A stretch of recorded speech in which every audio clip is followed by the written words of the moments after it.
If you've ever written an as-is contract, there's a pretty good chance that you have not written it correctly. I rarely see an as-is contract that is written to actually accomplish the intent of what you're trying to do with as-is. So hang with me while we break down the problems with what people usually do.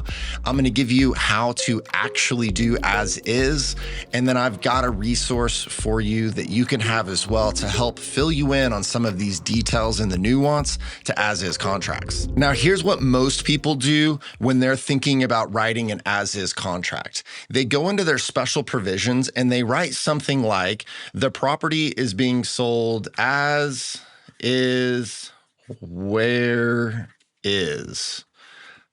Something along those lines, where we have a little bit of language, maybe one sentence that says something like, look, we're going to be selling this property as is, where is, maybe with all of its defects or faults, or we see some different language in there, but that's typically what we see. Properties being sold as is. And here's the problem with that. That language doesn't do anything under the Oklahoma real estate contract, okay? It does not accomplish what you are actually trying to do. Now, why is that?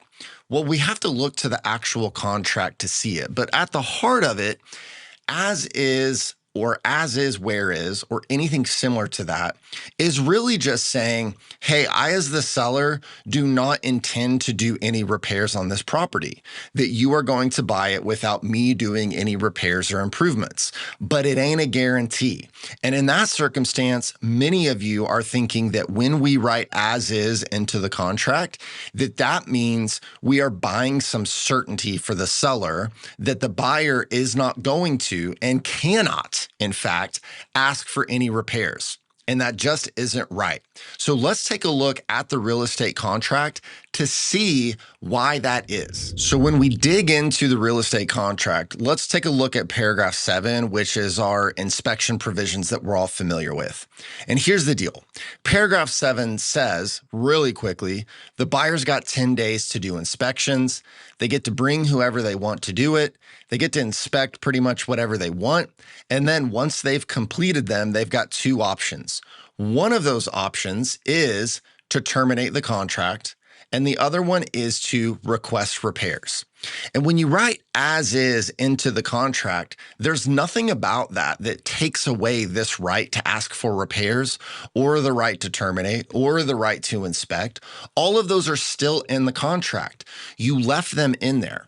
And that means that those rights still exist. And that creates a little bit of a conflict between this vague language of as is, when we didn't really get specific and define what that means, versus the very specific framework for the buyer to be able to do inspections, terminate, ask for repairs.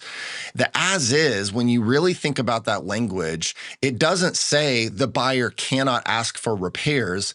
It's sort of just acting as a preemptive no on behalf of the seller, where if the buyer does ask for repairs, the seller just already forecasted that I'm going to say no, but it doesn't mean the buyer can't ask for it, right? And it doesn't take away that right in the contract. So if we want to do that, we have to get much more specific than just writing as is, where is, or something like that. We got to go a little bit deeper. Now, as we go through this, there's a lot of information that you need to know about this. There's a lot of nuance, and we've created this 2-page guide that you can have that gives you an overview of all of what we're talking about in this video. It gives you even some questions that you should be asking if you're the buyer's agent or the listing agent, some things about putting some teeth into it, what it doesn't cover. And if you want this 2-page guide, then just click down below in the description. I've got a link right there where you can get that completely for free. It's not going to cost you anything. Just click the link to get the guide and you'll have that delivered to you instantly. Okay, so here's the next phase of the problem is we have to figure out what we mean by as is. And a lot of times when I ask people, what do you mean by as is? The most common answer is that, okay, the buyer still has a right to inspect. They still have a right to terminate, but they don't have a right to ask for repairs. And that is probably the most common thing people are thinking about. But why? Does it have to be that? There's really a number of different levels that we can look at when it comes to as is. I want to walk you through 4 of them that are kind of the 4 most common ways to think about as is, because it depends. This is the problem, is that when we really get down to it, we have to figure out what as is means to the buyer and the seller and make sure they are on the same page. We can't just assume. So when we write as is into the contract, we're making a whole lot of assumptions about what everybody means. Instead, where most of these problems happen is that we haven't used enough language to get specific enough about what it specifically means. So let's take a look at 4 different ways we can think about as is so that we can try to get it right. And depending on what the parties mean, we can create that meeting of the minds between them. So whatever as is means between them, we can actually negotiate that specifically. So I want you to think about it this way. There's 4 different ways that I'm thinking of we can write as is, okay? One of those is as is gets, okay? This is the true as is, which means no inspections, no termination, and no repairs. And not just no repairs, but that you can't even ask for them. That when we enter this contract, like that's it. You are not getting inspections. You're not going to be able to terminate, and you don't get to ask for any repairs. That is extraordinarily as is, right? It doesn't get any more as is than that. Now we can take a step further back from that and say, well, maybe one version of as is that I still get to do inspections for informational purposes. So in that case, we could say yes to inspect, but still no to terminate and no repairs. That you can't ask for repairs, you can't terminate the contract regardless of what happens in the inspection, but sure, you can come in and actually do inspections. That's a different way that we can write as is. Now we can take it even a step further to give a little bit more for the buyer. And this is what most people think of in my experience when they think of as is. They say, yes, you can inspect. Yes, you can terminate. But no, you can't ask for repairs. This is a different type of as is, that we're not going to do any repairs. And buyer, by the way, you are prohibited from asking for repairs. That's a different way to do it. And I think this is what is most common that we are trying to accomplish, but we don't do that when we just write this in there. That is not it. That is not sufficient. The third way that you might think about it is something very similar to this, except perhaps the buyer is getting a loan, in which case termites be an issue. So we can customize this as we go further. So we could say yes to inspect, yes to terminate. We could say no repairs except for termites. Let me draw a little termite here. I don't know how to draw a termite. Does it? I don't know. Is that a termite? So maybe we could say something like that it's similar to this, except, okay, you can't ask for any repairs, but maybe unless there's an issue with termite inspections, right? Because you got to get a loan. And all of this boils down to this concept, is that this is not good enough. That doesn't cut it. Instead, we have to get really specific about which of these we mean. And there are perhaps other ways we could do this and customize it. But this is the issue here, is that as is means different things to different people. And if we just write this, we are missing that. And the seller could be thinking this or this, and the buyer's thinking this or this. And we have a real problem on our hands because we did not write it correctly. And that's where we have to go a little bit deeper to figure out how to get the parties on the same page so that everybody understands what as is means. So let's break down how we do that. Step 1, you have to talk to your client. And this starts with the listing agent. And so the listing agent has to have a conversation with their seller when they say, I want to sell it as is. And you need to ask that question like, well, what do you mean? What does that look like when you say as is?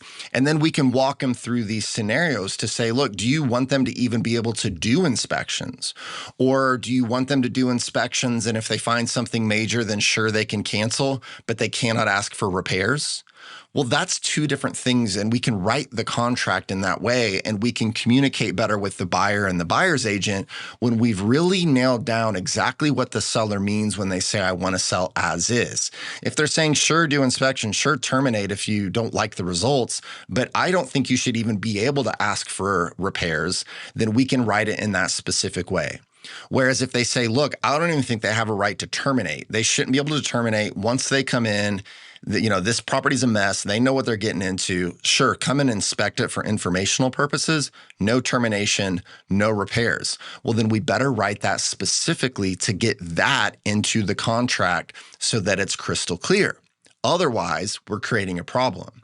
Now, that also means on the buyer side that if the buyer wants to make an as-is offer, perhaps, we need to have that same conversation. Buyer, when you say as-is, what does that look like to you? What does that look like for doing inspections, for terminating, for asking for repairs? What exactly do you mean? And that also means then as the buyer's agent, we can go back to the listing agent and say, hey, listing agent, let's talk about this. You say this is being sold as is. What do you mean by that? What are you looking for when you say as is? Because as we've discussed, just writing as is in the contract isn't enough. We got to get specific about addressing inspections, the right to terminate, and the right to ask for repairs. Those are three key things in the contract. And that might mean we have to pull language out of the contract by either striking it or writing something in that says, hey, the buyer waives their right to ask for repairs. Something along those lines is how we can get there to make sure that it is done correctly and crystal clear. And this is where you got to go beyond just writing as is, because as we just talked about, there's a lot of different ways you can do it, and you got to make sure the parties are on the same page. And that requires a few more words and a little bit more specificity. Now, as I said before, you can click the link down below to get a copy of our 2-page overview guide of all of this as-is information. And look, there's 2 other things I think you need to know that I'm going to address right after this, so stick with me.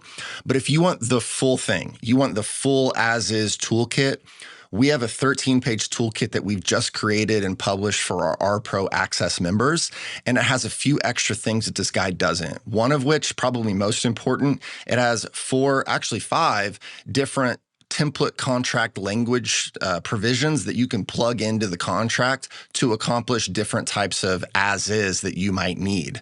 It also has 5 question script for listing agents and 10 question script for buyer's agents when dealing with either the listing agent or their buyer to make sure we unpack exactly what we mean by as-is.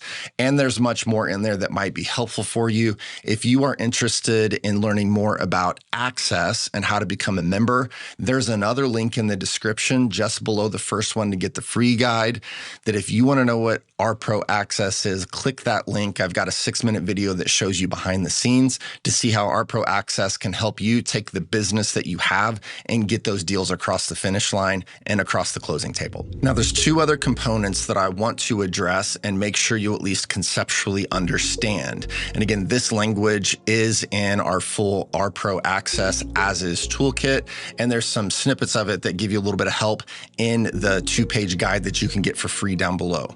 The first one is you have to remember that these as-is provisions need to have teeth in them. There needs to be an enforcement mechanism, which is why when we write them, we include that, look, if you do the thing that we say that you are not supposed to do, it's a breach of the contract, right? We're making it clear up front that, like, buyer, you can't ask for repairs, and if you do, there are consequences. Without that, it becomes more of a suggestion and maybe less of an actual enforceable provision.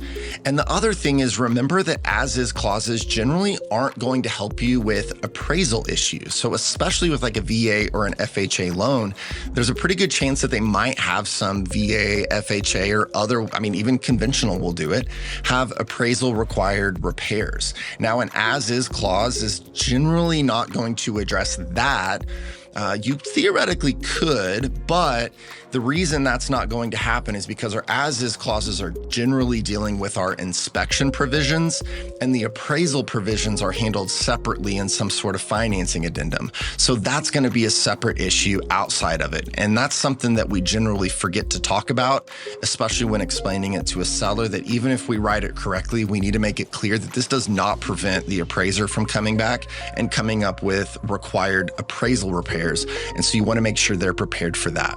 So drop down to that link, get the 2-page guide that covers everything that we've talked about here in a little more detail, and check out what Access is to see that you can get that 13-page full toolkit along with so much more if you want a little bit more help with it.